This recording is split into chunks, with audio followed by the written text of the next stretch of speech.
Hello students, आज की हमारी वीडियो 8वीं क्लास के लिए होगी। बुक का नाम है भूगोल संसाधन में विकास। इस बुक का हमने सेकंड चैप्टर शुरू कर रखा है, जिसके अंदर हमने भूमि और मृदा को पढ़ लिया है। आज हम जल के बारे में शुरू करेंगे। और जल एक ऐसा संसाधन है जिसके बारे में हम सभी जानते भी हैं और उसका प्रयोग करते भी हैं। तो चलिए शुरू करते हैं अपना टॉपिक। जल जल जो है एक प्राकृतिक संसाधन होने के साथ साथ एक नवीकरणीय संसाधन भी है। नवीकरणीय संसाधन एक ऐसा संसाधन होता है जिसकी पुनः पूर्ति यानी कि दोबारा पूर्ति जल्दी हो जाए या होती रहे, या फिर वो नवीकृत हो जाए यानी कि दोबारा उसका निर्माण होना शुरू हो जाए। उसको हम बोलते हैं नवीकरणीय संसाधन। जल हमारा उसी प्रकार का एक संसाधन है, प्रकृति से हमें प्राप्त हुआ है और उसकी पूर्ति या उसका निर्माण जो है वो लगातार होता रहता है। हम बात करते हैं कि हमारी पृथ्वी के ऊपर पृथ्वी का जो 3/4 भाग है वो जल से ढका हुआ है। 3/4 भाग यानी कि अधिक मात्रा में पृथ्वी के ऊपर क्या पाया जाता है? जल पाया जाता है। स्थल भाग की अपेक्षा पृथ्वी पर जल अधिक मात्रा में पाया जाता है और इसी कारण पृथ्वी को जल ग्रह कहा जाता है। जल की मात्रा अधिक होने के कारण पृथ्वी क्या कहा जाता है? जल ग्रह कहा जाता है। अगर हम बात करें इस पृथ्वी के ऊपर जीवन की शुरुआत की, तो वो शुरुआत भी जल के अंदर ही हुई थी, यानी कि महासागरों के अंदर हुई थी। जब महासागरों के अंदर छोटे छोटे जीवों ने जन्म लेना शुरू किया था। ठीक है, अब आगे बात करते हैं कि हमारे पास जो जल है, इतनी अधिक मात्रा में जल है, लेकिन फिर भी कहते हैं कि जल बचाइए, पानी बचाइए। इसके पीछे कारण क्या है उसके बारे में जानते हैं। तो इसमें कहता है कि जो हमारे पास जो जल है उसका अधिकतर भाग जो है महासागरों के अंदर पाया जाता है। अब जो महासागरों के अंदर जो जल पाया जाता है वो होता है लवणीय जल, यानी कि वो जल खारा होता है भाई, खारा जल होता है जो हमारे आवश्यकता की पूर्ति नहीं करता है, यानी कि मनुष्य के काम नहीं आता है भाई, हमारे काम नहीं आएगा ये लवणीय जल। हम किस जल का प्रयोग करते हैं? अलवणीय जल, यानी कि जो जल खारा नहीं होता उस जल का हम प्रयोग करते हैं। और ये कहता है कि वो जो जल है वो हमारे पास कुल 100% का सिर्फ 2.7% ही है। ठीक है, कुल मात्रा का 2.7% जो जल है वो क्या है? वो अलवणीय जल है। और इस अलवणीय जल के अंदर भी कहता है कि जो हमारे पास 2.7% जो अलवणीय जल पाया जाता है, कहता है उसका 70% जो है वो बर्फ के रूप में या तो अंटार्कटिका के अंदर, आर्कटिक के अंदर, ग्रीनलैंड के अंदर, हिमालय पर्वत के ऊपर, यानी कि अलग अलग जगह पर बर्फ के रूप में जमा पड़ा है। अब हमारे पास क्या बच गया? इसका 30%, यानी कि इसका 1% जल बचता है। और वो जल भी कहां पर है? या तो नदी में है, या झीलों के अंदर पाया जाता है, या फिर भूमिगत जल जो जमीन के अंदर जो जल पाया जाता है उसके अंदर पाया जाता है। तो यानी कि इसीलिए कहा जाता है कि जल जो है, जो जल हमारी आवश्यकता की पूर्ति करेगा, जो जिसका हम प्रयोग करते हैं ना, उस जल की मात्रा बहुत ही कम है। इसीलिए सब कहते हैं कि जल बचाइए। अब आगे शुरू करते हैं। देखिए, हम जो जल है, जल को कई प्रकार से यूज करते हैं। सबसे पहले तो हमारा पानी जो होता है पीने के काम आता है, धुलाई के काम आता है। ठीक है, उसके बाद हम इसका प्रयोग खेतों के अंदर करते हैं, कृषि के अंदर सिंचाई के रूप में प्रयोग करते हैं इसका। ठीक है, उद्योगों में इसका प्रयोग किया जाता है मशीनों को साफ करने के लिए। उसके बाद जल विद्युत के रूप में इसका प्रयोग किया जाता है, जल से बिजली बनाने के लिए इसका प्रयोग किया जाता है। तो जल के जो है काफी प्रयोग होते जा रहे हैं। ठीक है, अब आगे बात करते हैं हम कि जो जल है उसकी प्राप्ति हमें होती कहां से है।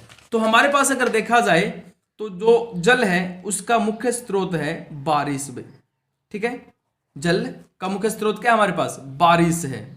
ठीक है, अब आगे चलते हैं। आगे कहता है कि बारिश के द्वारा पानी धरातल पर आता है, धरातल से पानी नदी, झील या फिर महासागरों में चला जाता है। इनसे क्या होता है? इनके ऊपर दोबारा वाष्पीकरण की प्रक्रिया शुरू होती है। वाष्पीकरण आप जानते ही होंगे, तापमान के कारण पानी का भाप बन करके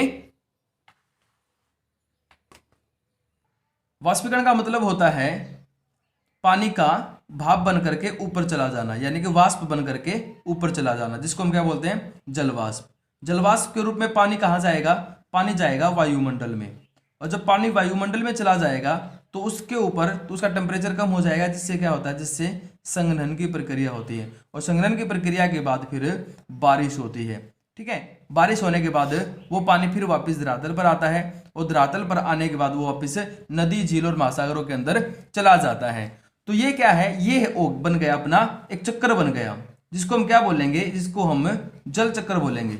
जल चक्कर, ये प्रश्न भी बनता है कि जल चक्कर क्या होता है। तो जल चक्कर इसी प्रकार होता है, धरातल से या नदी, झील, महासागर, अन्य अन्य स्रोतों से पानी का भाप बन करके, वाष्प बन करके वायुमंडल में चले जाना, उसके बाद उसका संघनन प्रक्रिया के द्वारा फिर बारिश होना, और बारिश होने के बाद पानी का वापस धरातल पर आना। ये जो चक्कर बार बार बनता है, इसको हम जल चक्कर कहते हैं भाई। ठीक है, और इसी कारण ये कहा जाता है कि धरती के ऊपर ना तो पानी की मात्रा को बढ़ाया जा सकता है और ना ही घटाया जा सकता है। पानी जो स्थिर है, ठीक है, पानी अगर स्थिर है तो फिर दिक्कत कहां पर आती है, पहली दिक्कत तो यही है कि हमारे पास जो अधिक मात्रा में जो पानी है, जो महासागरों के अंदर चला जाता है, वो पानी जो है वो लवण हो जाता है। ठीक है, यानी कि वो पानी खारा हो जाता है, हमारे किसी काम का नहीं होता। उसके बाद अगर बारिश होने के बाद पानी अगर भूमिगत हो गया ना भाई, पानी जो है भूमिगत हो गया, तो उसको भी हमें फिर निकालना पड़ता है। तो यानी कि इस ऊपरी जो सरफेस होता है ना, उसके ऊपर जो पानी वो नदी और झीलों के अंदर ही पाया जाता है, जिसका हम प्रयोग करते हैं। पहली चीज ये हो गई, और दूसरा है प्रदूषण। ठीक है, अगर पानी प्रदूषित हो जाएगा तो वो भी हमारे काम का नहीं रहेगा। और यहां से क्या निकल करके आती है, यहां से निकल करके आती है जल की समस्या। देखिए, जैसे जैसे जनसंख्या बढ़ती जा रही है, एक तो जनसंख्या का बढ़ना, पहला पॉइंट आप नोट कर सकते हैं। दूसरा क्या हो गया, जनसंख्या जैसे ही बढ़ रही है, कृषि की डिमांड बढ़ती जा रही है, क्योंकि खाने के लिए हमें खाद्यान्न उगाना है भाई। ठीक है, नंबर 3, उद्योग बढ़ते जा रहे हैं, तो उसके साथ में क्या होता जा रहा है, पानी की डिमांड भी बढ़ती जा रही है। तो पानी का क्या हो गया, पानी का प्रयोग बढ़ना शुरू हो गया। दूसरा क्या, जैसे जैसे उद्योग बढ़ते जा रहे हैं तो प्रदूषण बढ़ता जा रहा है, और प्रदूषण से क्या हो रहा है, जल प्रदूषित हो रहा है। ठीक है, और तीसरी जो सबसे बड़ी समस्या क्या बन रही है हमारे सामने, वो बन रही है कि कहीं तो वर्षा जो होती है वो अधिक मात्रा में हो जाती है, और कहीं पर वर्षा जो होती है वो कम मात्रा में हो जाती है, और जहां पर बारिश जो होती है कम मात्रा में होगी, वहां पर पानी की कमी बन जाएगी। ठीक है, तो इसीलिए क्या है, जल की लगातार जो समस्या है अनेक क्षेत्रों के अंदर देखी जाती है, जहां पर हर साल पानी की दिक्कत हमारे सामने आती है। अब इस समस्या को दूर करने के लिए हमें क्या करना पड़ेगा, समस्या हमारे सामने आ गई है, इस समस्या का एक अगर हम निष्कर्ष निकालें तो क्या है कि जो जल है वो क्या होता जा रहा है, वो कम होता जा रहा है, यानी कि लोगों के पास उसकी आपूर्ति नहीं हो रही है। तो हमें क्या करना पड़ेगा, अब हमें जल को बचाना होगा, और जल को बचाने के लिए हमें क्या करना है, इसका संरक्षण करना होगा। तो अब हम बात कर रहे हैं जल संरक्षण की बात करते हैं भाई। जल संरक्षण, संरक्षण का मतलब आप जानते हैं, संरक्षण मतलब होता है किसी भी वस्तु को बचाना। ठीक है, उसको भविष्य के लिए बचा करके रखना, जल संसाधन का संरक्षण। और इसके अंदर हमें क्या करना है, इसके अंदर हमें कुछ उपाय करने हैं जिसके द्वारा संसाधनों को बचा करके रखा जा सके। तो सबसे पहले हम कारण से निकालेंगे।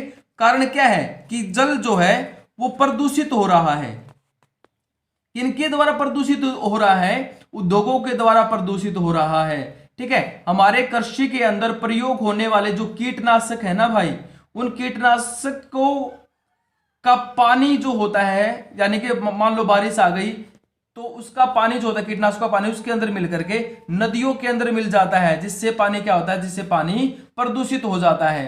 ठीक है, 2 हो गए। उसके बाद हमारे घर के अंदर से निकलने वाला जो मलमूत्र होता है वो साफ पानी में मिल करके उसे प्रदूषित करता है। ये काफी जितने भी उसके कारण है ना, उनका हमें क्या करना है, उनका हमें संशोधन करना है। अगर हम उनके अंदर संशोधन कर दें और उसको, उस दूषित पानी को वहीं पर साफ करके और उसके बाद अगर नदी के अंदर मिलाएं, तो यहां पर क्या होगा, यहां पर हमारा जो जल है वो साफ हो जाएगा। तो पहला हमारा पॉइंट क्या बनता है कि हमें इन सब का क्या करना चाहिए, संशोधन करना चाहिए, और उसके बाद ही पानी को आगे किसी नदी के अंदर गिरने देना चाहिए। ठीक है। उसके बाद दूसरी बात करते हैं, तो दूसरा आता है जो ये पेड़ पौधे होते हैं ना भाई, वन हो गए और हमारा जो हरियाली हो गई, यानी कि जो वनस्पति जो आवरण हो गया है, वो भी काफी मदद करता है हमारे जल बचाने के लिए। और इसमें क्या मदद करता है ये कहता है कि ये अपनी जड़ों के द्वारा जो पानी धरातल के ऊपर लगातार बह रहा है ना, जो पानी बह रहा है,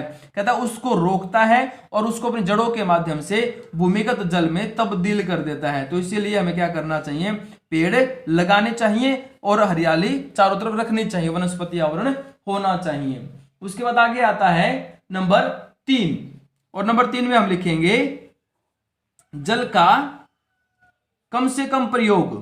जल का प्रयोग, देखो ये तो हमारे घर के अंदर भी है, हमने बाथरूम के अंदर बाल्टी रखी, नल को खुला छोड़ दिया और पानी जो है वो लगातार बहता जा रहा है। या फिर वॉश बेसिन के अंदर हम ऐसा करते हैं, या फ्लश दबा देते हैं, 2-3 दिन में 3 से 4 बार अगर फ्लश का यूज हो जाए, तो उससे क्या होता है, पानी का गलत प्रयोग हो रहा है। अगर इस प्रकार जल का गलत प्रयोग होना शुरू हो गया ना, तो क्या होगा, पानी की कमी हो जाएगी। तो हमें क्या करना है, अपने घर के अंदर पानी को देख करके यूज करना है, प्रयोग करना है, जिससे क्या कर सके, हम जल को बचा सके, या उस जल का दोबारा पुनः प्रयोग जो होता है उसका प्रयोग हम कर सकते हैं। ठीक है। उसके बाद आगे आता है नंबर 4। नंबर 4 देखिए, हमने पढ़ा था कृषि के अंदर इसका प्रयोग किया जाता है। अब कृषि में इसका प्रयोग कहां पर होता है, वो प्रयोग होता है भाई सिंचाई के अंदर। सिंचाई के अंदर इसका प्रयोग होता है। तो हमें क्या करना है, जहां पर जो शुष्क क्षेत्र है, जहां पर टेम्परेचर ज्यादा होता है, तापमान ज्यादा होता है और पानी की बूंद गिरी नहीं कि उससे पहले ही उसमें वाष्पीकरण की क्रिया तेज हो रही है, यानी कि पानी जो भाप बन करके ऊपर उठ रहा है, तो वहां पर हमें क्या करना चाहिए, वहां पर हमें टपकन विधि के द्वारा, टपकन विधि या फिर हमें फवारों के द्वारा, ठीक है, स्प्रिंकल बोलते हैं जिसको, फवारों के द्वारा हमें क्या करनी चाहिए, हमें सिंचाई करनी चाहिए। ठीक है। उसके बाद कुछ और भी हो सकते हैं, जिसमें आप, एक होता है जल को बचाना, बारिश का जो पानी होता है उसको हम बचा करके रख सकते हैं घर के अंदर, कोई अलग से हौद बना करके, या बारिश के पानी को किसी पाइप के माध्यम से एक जगह पर इकट्ठा करके हम जल को बचा सकते हैं। तो देखिए आज का हमारा जो टॉपिक है वो यहीं पर समाप्त होता है। इसके अंदर कुछ ज्यादा विशेष बातें नहीं है। एक तो हमें जल, इसका प्रयोग, उसके बाद इसकी समस्याएं और इसके संरक्षण के जो उपाय हैं उनके बारे में पढ़ना है भाई, और एक इसमें आया था जल चक्कर। ठीक है। तो ये हमारा टॉपिक बनता है। अगर इसमें कोई समस्या रहती है तो मुझे जरूर बताइए। इसको ध्यान से पढ़ें, बुक की मदद लें, वीडियो को देखें और इसको कोशिश करें अपने आप इसे तैयार करें, अच्छी प्रकार से हम तैयार कर सकें। Thank you.